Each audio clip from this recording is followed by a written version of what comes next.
Hi, my name is Mitchell Flores. Today going to be going over Emergency Circumstances Program B form. This form is to be included in all students' IEPs moving forward. The first thing we want to do is select our school year, which is the 2021 school year. Next, we're going to fill in IEP goals to be addressed from IEP dated. We'll use today as an example. Next, we're going to be talking about our services. If I'm an RSP teacher, for example, I'm going to be putting in my SAI services. I'm going to say I serve it in a group setting, and then move to frequency and duration. Frequency, we want to be specific. So let's say Johnny's an RSP student. Johnny's an RSP student and receives 3 sessions weekly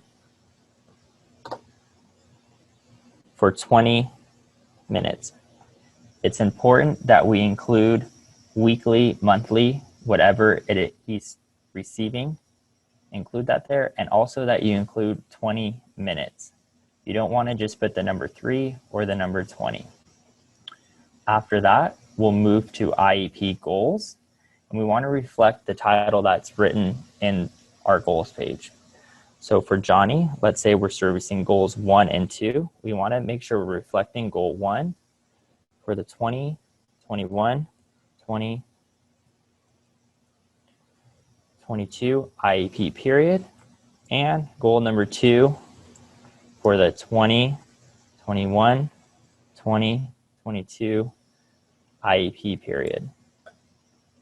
We're going to now talk about service delivery methods. I want to refer back to our IEP agenda to share with the team what service delivery method options we have. As discussed in the guide, all services must be provided through a portion of virtual class or group meetings, synchronous. The team can also discuss other service delivery methods as options. It's important that you explain to parents what exactly personalized learning tools, for example, looks like. So let's say for Johnny, we decide that for his SAI goals, we're gonna provide number 2, personalized learning tools, virtual or paper packets. Number 4, virtual class/group meetings or synchronous. And number 6, virtual office hours / drop-in parent or student.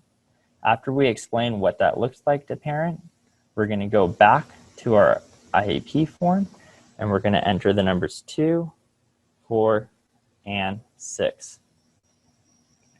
Okay. If our student receives other services, for example, language and speech or occupational therapy, we want to add another service grid. Let's say Johnny receives language and speech. We're going to find that service. Say he receives that service in a group session. Again, with our frequency and duration, we want to be specific. Let's say he receives 6 sessions monthly for 20 minutes. Again, we want to make sure we're addressing the IEP's goals as stated on the goal page. So goal 3, SLP for the 2021, 2022 IEP period. Service delivery methods, again, we want to refer back to our IEP agenda to explain to parent what these service delivery methods are going to look like.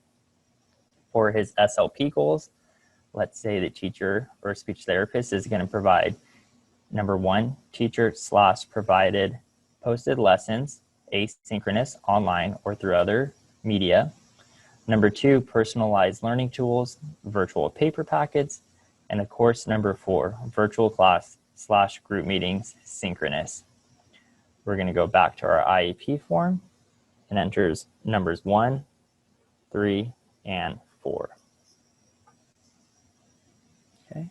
Moving on, we want to address transition services. If this doesn't apply to the student, make sure we're clicking not applicable. If the student does receive transition services, make sure we select our IEP date. We're then going to select our service. So let's say he's receiving college awareness, okay, in a group setting. Frequency, again, we want to be specific. So 1 time monthly for 20 minutes. With our goal, again, we want to be specific. The student's goal is number 4, transition services for the 2021, 2022 reporting period. Okay, service delivery methods. Again, we want to refer to our IEP agenda, explain it to parent what it looks like. Let's say for his transition services, he's going to receive the virtual class/group meeting. And also number 5, scheduled teacher/provider appointments. We want to go back to our form and enter number 4. And the last thing we want to make sure we include in the additional comments or provision is our emergency circumstance language. This can be found in the guide. It's on the second page at the top. We want to make sure we highlight it, copy, and paste. I recommend reading this language to parents and team and asking if anyone has questions. That's how you fill out Emergency Circumstance Program B form. Should you have further questions, please contact your program specialist.